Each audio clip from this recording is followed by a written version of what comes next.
Welcome to the Realistic View channel. In today's video, let's talk about planning and creating a planogram.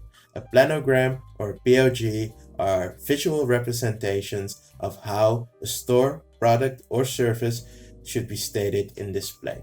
It's a tool commonly used for visual merchandising. Its main purpose is to help and define the location and quantity of the products that you'll place visually within a store and optimize this quality and the overall profit margin.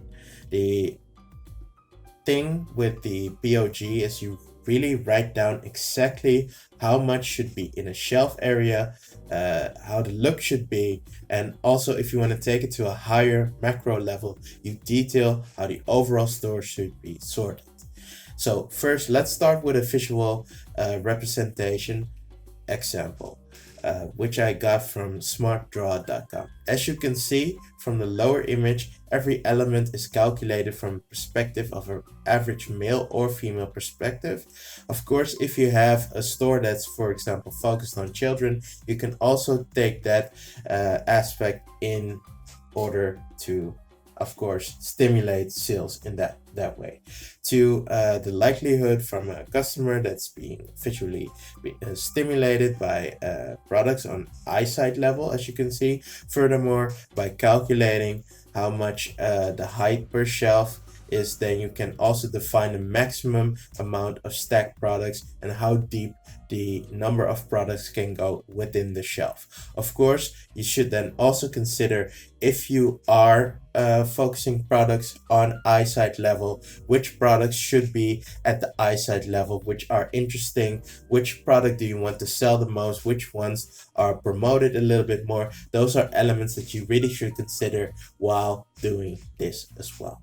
Then, if we talk about the aisle section, you'll also start to dive in regards to the manner of how a customer really gets into the store itself, sees the product, and takes their customer journey within the store.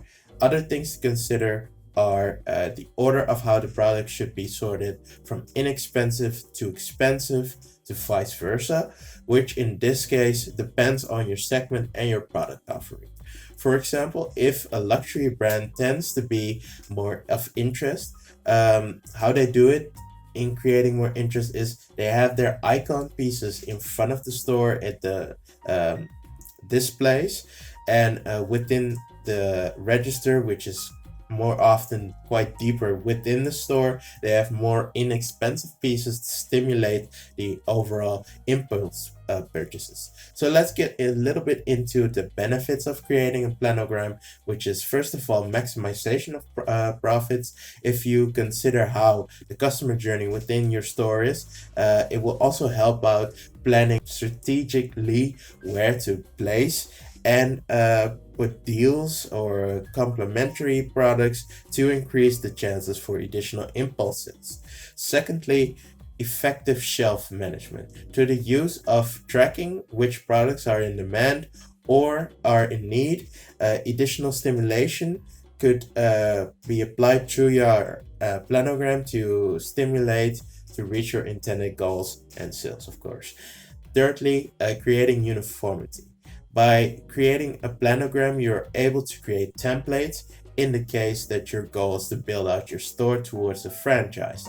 In case your goal is to build a brand from scratch, you should also consider checking out my other content, which is linked in the card above. And we talk about branding, we take marketing to another level.